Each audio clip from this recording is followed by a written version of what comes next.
Did you pay $104,000 for this? What do you think a reasonable monthly payment is for a newer vehicle? I want to talk about the normalization of these insane car prices. My front and my back brakes are also going out. Front brakes $3,500, $11.40. Back brakes $2,500, $13.96. The average car payment in America is $741. That's for a new car. That is wild. The average used, $521. It seems like the cost of a car has gone up. And I think $1.6 trillion worth of auto loan debt in America. This is big business. We got to talk about the plague of car loans and car notes in America. Let's get to it. Had a lady come in the dealership. She wanted to trade her fairly new Range Rover Sport autobiography. And I asked her why she wanted to trade it, because it was so new. And she was like, I need to lower my payments. And I asked her, how long have you had it? And she said, I've had it for about a year and a half. I said, okay. And what kind of car are you hoping to get into? She said, I want to look at a GLE 53 coupe. I said, you're not going to lower your payments on a GLE 53 coupe. Oh, how much are they? Oh, new, they start at around $100. And she was like, oh, well, I'm looking for a pre-owned one. I said, okay. I said, a pre-owned Mercedes GLE coupe is in more demand than a new one. And the least expensive one, current body style, 21 or newer, is going to be around the low 60s. How much are you trying to lower your payment? I need to get my payments around 800. Well, you barking up the wrong tree, sister. You need to be looking at a C-Class. And, you know, she looked kind of devastated, like, clutching her pearls. Like, you know, this is the deal. You built your life on the most money a month you made, as opposed to the least amount. Now, that straight commission real estate job, the bottom done fell out of it. But your bills didn't go down when your finances went down, right? So you're gonna have to swallow your pride. Or, you know, if your image means that much to you, then suck it up and pay the $1,800 a month you're paying now. But trying to uphold the image while having sleepless nights because you can't pay your bill, that don't make no sense. Baby, I'd be driving whatever could get me out of it and get my payments lowered, is what I would be doing. She dropped the hammer on that agent. I've been seeing this stuff coming for a while now. Economy's going downhill. Real estate's in a complete decline. And these real estate agents are caught with their head in the pickle jar. Let me tell you, this happens to so many people. The idea of, let's get the fanciest car we can get, financed or leased, and it's like my waiver that I'm rich. The amount of people I see that do this. Yeah, if you ever want to check me as a real estate agent, it ain't by my car, okay? If you think that I have to have a fleece car or a car payment to look rich, I'll just show you my financial statement. That's the true way of being wealthy. And she just dropped the hammer, and real estate agents are the worst, followed by attorneys, okay? Attorneys, comment down below what you think on this. But I've seen I've seen so many agents judge each other over cars, and then I'm like, bro, I know how much you sold last year, and that's all you do is real estate. I know that's fleeced. Okay? Our society is based upon what you got in the driveway and not how much you're worth. And most of these cars, if you knew the truth, you would know that they're leveraged up to the hilt. There's a handful of people that I go through a neighborhood and be like, yeah, that's true wealth, okay? And that's usually like a 2000 or 1995 Beamer. You know it's paid for. It's in perfect shape, still sitting in the garage with a cover on it. We pay $800 a month for this car that I'm sitting in. And that is not the flex that you think it is. It is draining us. It is taking things away from my children. It is making it to where we cannot afford a house. So how did we get here? We bought this car used a couple of years ago, and we currently owe double than what it's worth. We had to take a personal loan out last November to afford to buy our kids Christmas. Yeah, I mean, it is what it is. So $800 a month on a car that's not even worth what we're paying on. And I understand that's how personal loans work, but it's a really big financial issue in our family right now. So for the next couple of weeks, I am going to be posting every day, trying to grow, trying to get into the creator fund so that I can afford to pay off our car. And I will put the loan amount. So I want your comments down below what you think about this. What do you think about car notes? Do you have a car note? Let's all learn from each other in the comments section. This is how we grow and learn. But the first thing I heard there was we had to finance Christmas. I mean, growing up, I never got a lot for Christmas. Christmas was about giving gifts that you wanted to give to somebody, and it was never really a crazy how many presents did you get.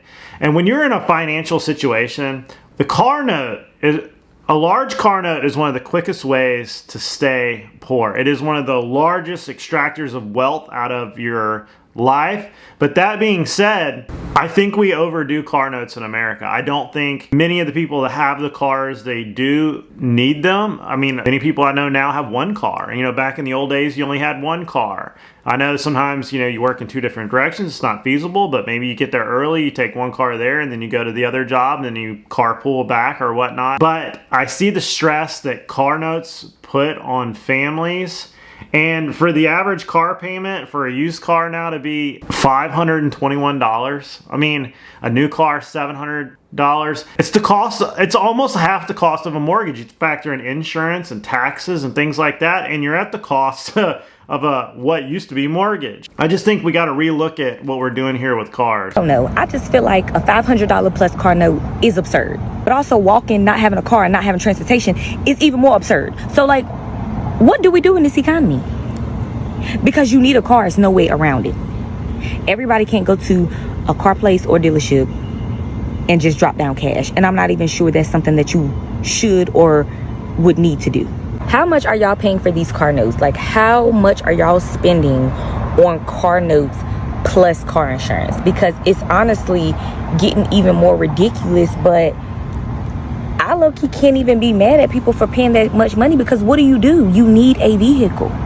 People who don't have a car will tell you just how annoying and how hard it is not having transportation, not having a vehicle that you can just count on to have 24/7, or even having a reliable vehicle.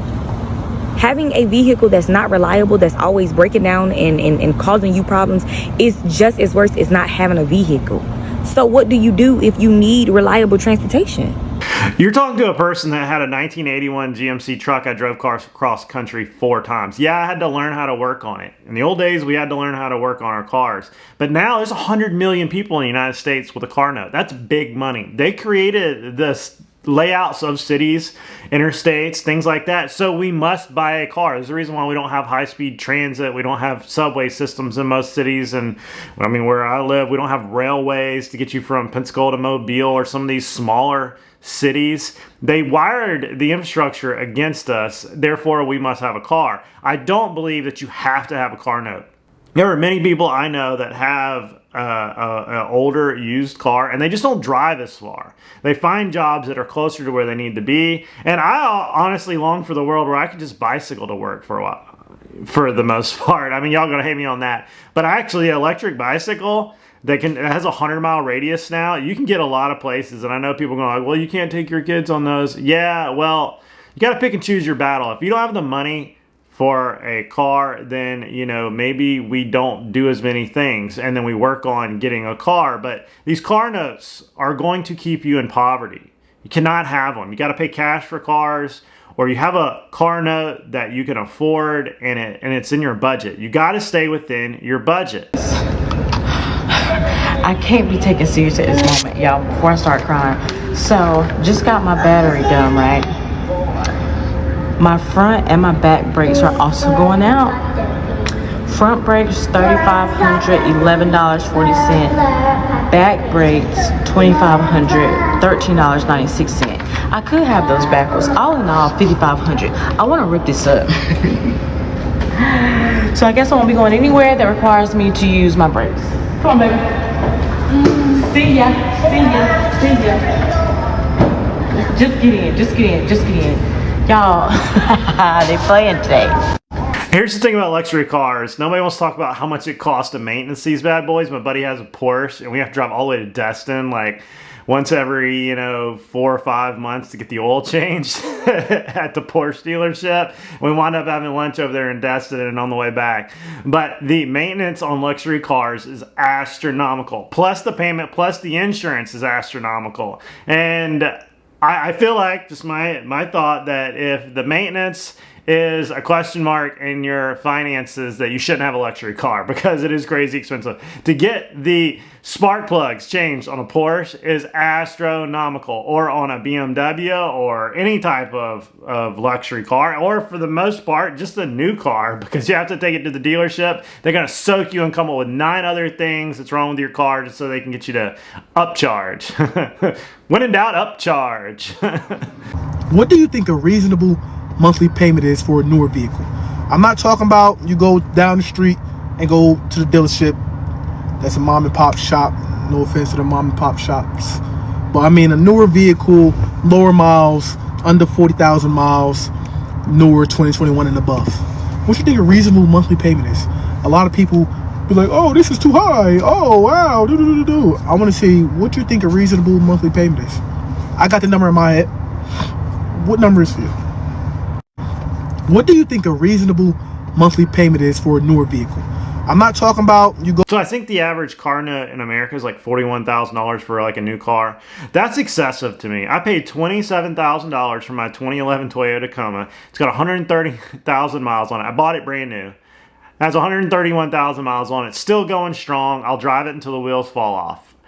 I don't know why we need $40,000 cars. If money is the question and affordability is the question, then you don't need a $40,000 car. You need to go find you an $8,000 Nissan, $5,000 Nissan, a Honda, Toyota, and that's just your get me to point A to point B.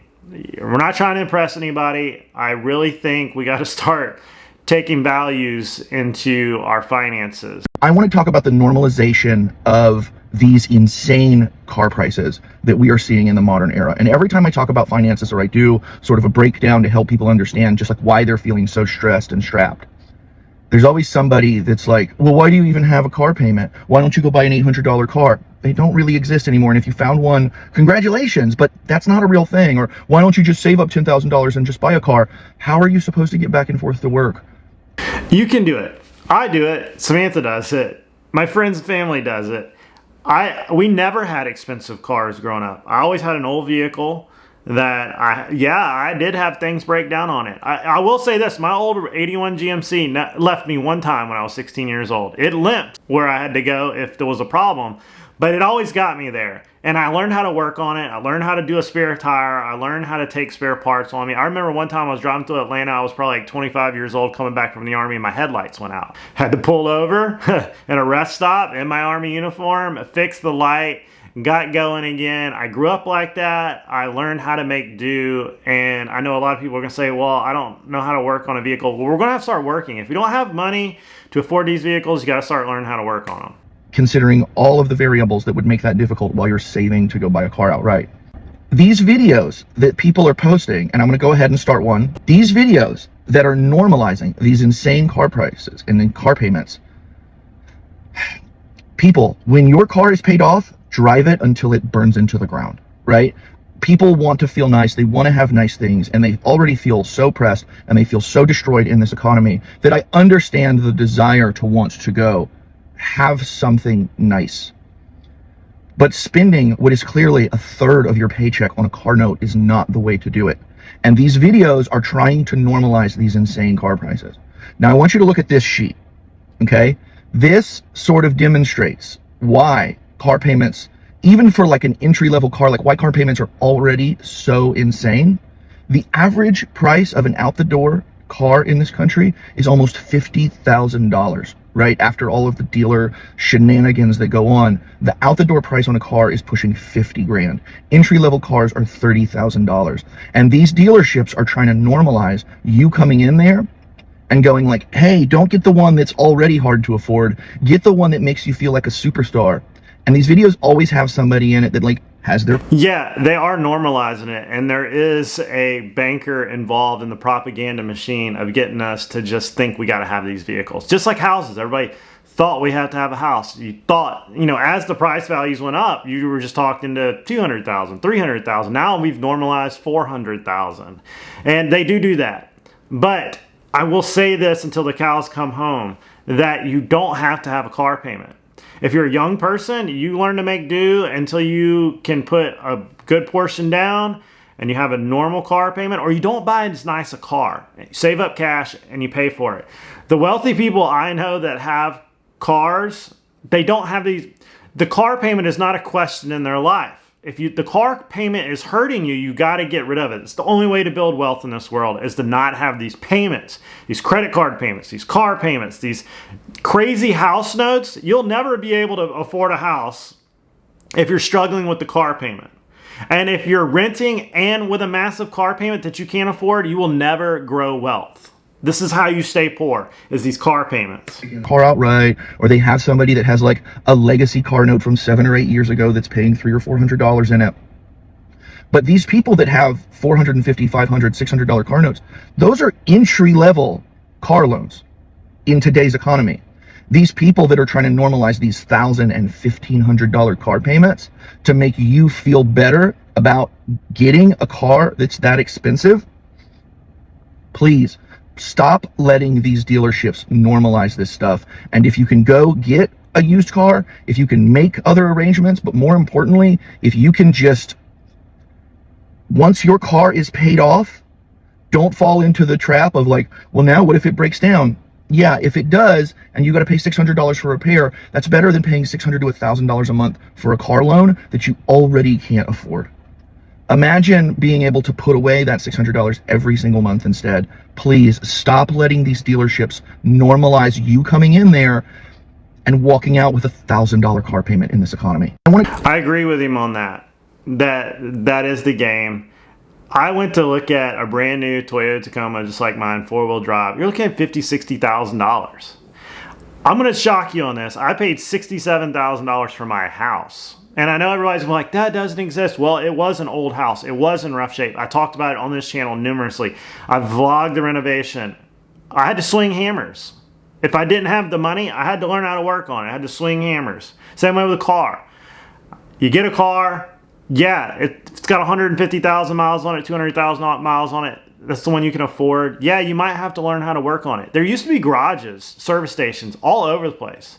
Now, the only place to work on a vehicle now is to take it back to the dealer and have them service it. And that's how they make so much money. Most of these car dealerships make their money on the services and the car notes, not necessarily the vehicle itself, but the car note gets more expensive, more expensive, more expensive. And right now, interest rates are pretty crazy on them. So you're seeing like the trifecta of stealing your wealth. We've got to learn how to get around this. We've got to learn other ways. Did you pay $104,000 for this? It's a 2025 Yukon Denali XL. It has a starting price of $83,500, but then it has multiple add-ons which come out to a total of $14,430. Then you have a destination fee of $1,995. You do get a $750 discount, which brings the total MSRP to $99,175. But this dealership in particular has more add-ons that they have added, which comes out to a total of $103,962. Of course, it is the Denali, so you have a lot of features. You've got the power mirrors, you've got the power running boards, you've got the 24-inch alloy wheels.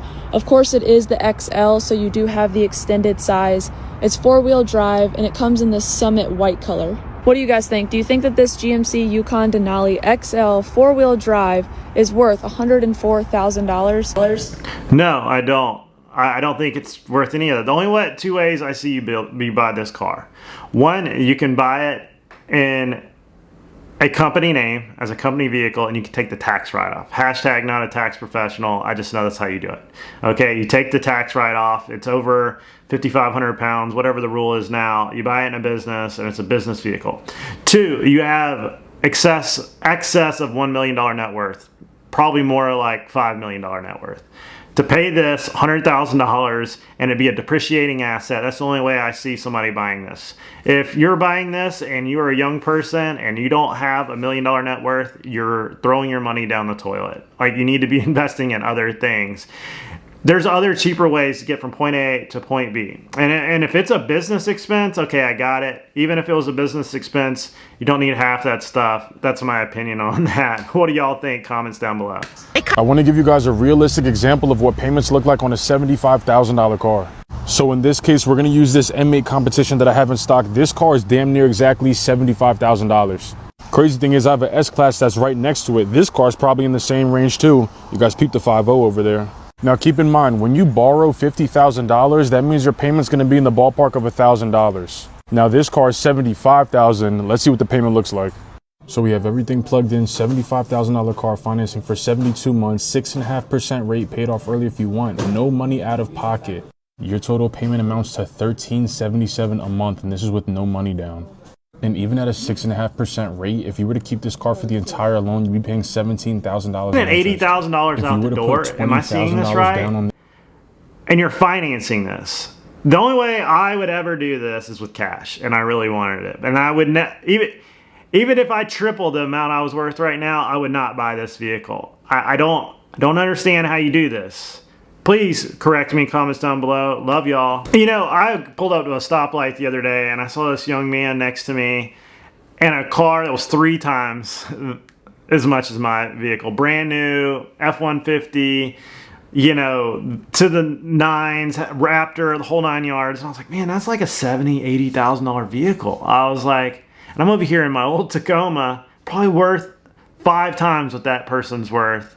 And I'm just like, how are they doing it? I don't understand. Like, the thought of that payment just makes my mind melt.